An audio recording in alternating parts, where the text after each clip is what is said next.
This is a LibriVox.org recording by Jeff Dugweiler.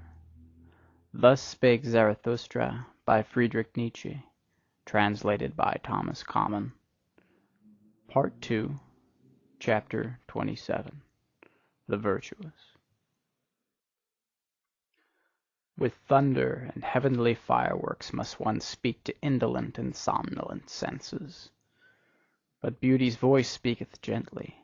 It appealeth only to the most awakened souls. Gently vibrated and laughed unto me today my buckler. It was beauty's holy laughing and thrilling. At you, ye virtuous ones, laughed my beauty today, and thus came its voice unto me.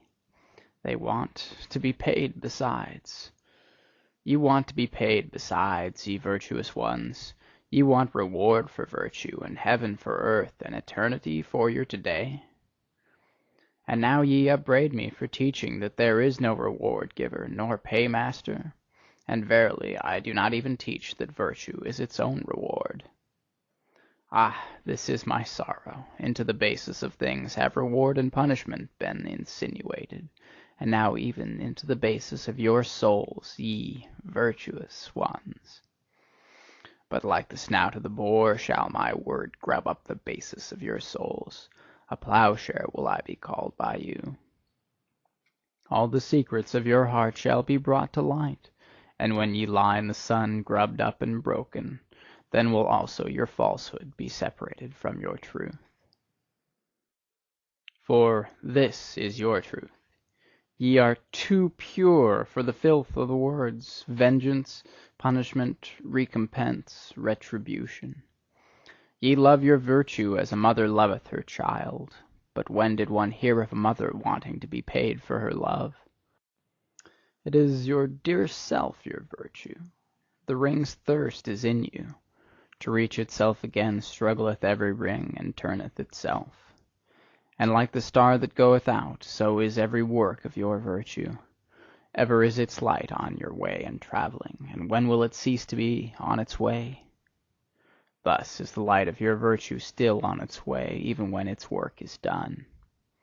Be it forgotten and dead, still its ray of light liveth and travelleth.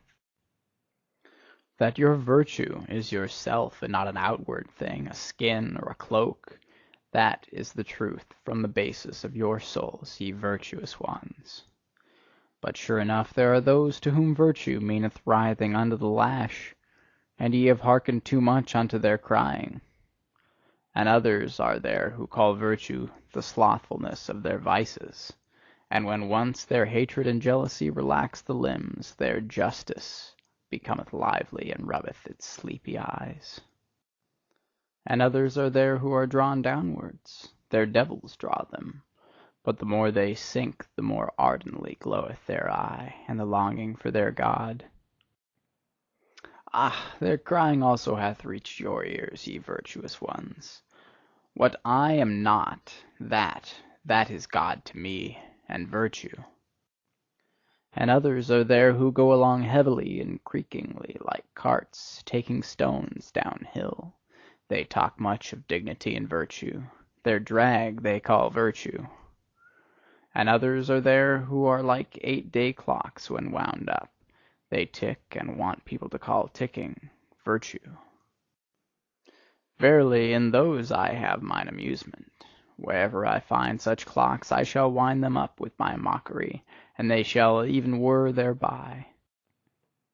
And others are proud of their modicum of righteousness, and for the sake of it do violence to all things, so that the world is drowned in their unrighteousness.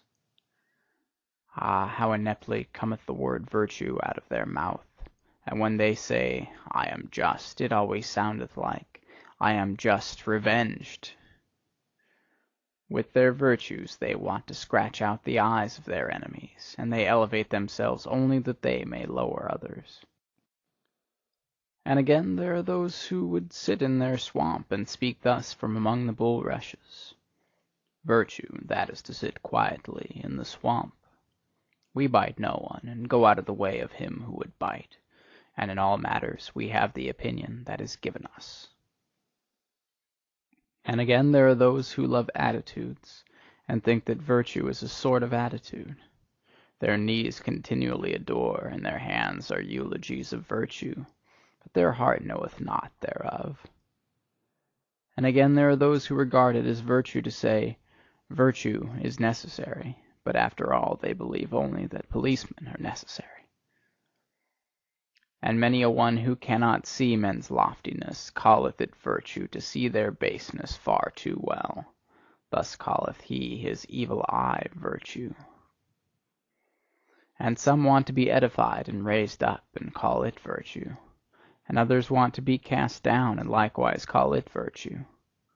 And thus do almost all think that they participate in virtue, and at least every one claimeth to be an authority on good and evil. But Zarathustra came not to say unto all those liars and fools, "What do ye know of virtue? What could ye know of virtue?" But that ye, my friends, might become weary of the old words which ye have learned from the fools and liars.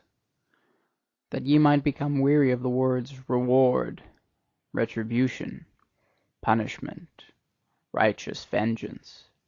That ye might become weary of saying that an action is good is because it is unselfish. Ah, my friends, that your very self be in your action, as the mother is in the child. Let that be your formula of virtue. Verily, I have taken upon you 100 formulae in your virtue's favourite playthings, and now ye upbraid me as children upbraid. They played by the sea, then came there a wave and swept their playthings into the deep, and now do they cry. But the same wave shall bring them new playthings, and spread before them new speckled shells. Thus will they be comforted, and like them shall ye also, my friends, have your comforting and new speckled shells. Thus spake Zarathustra. End of chapter 27.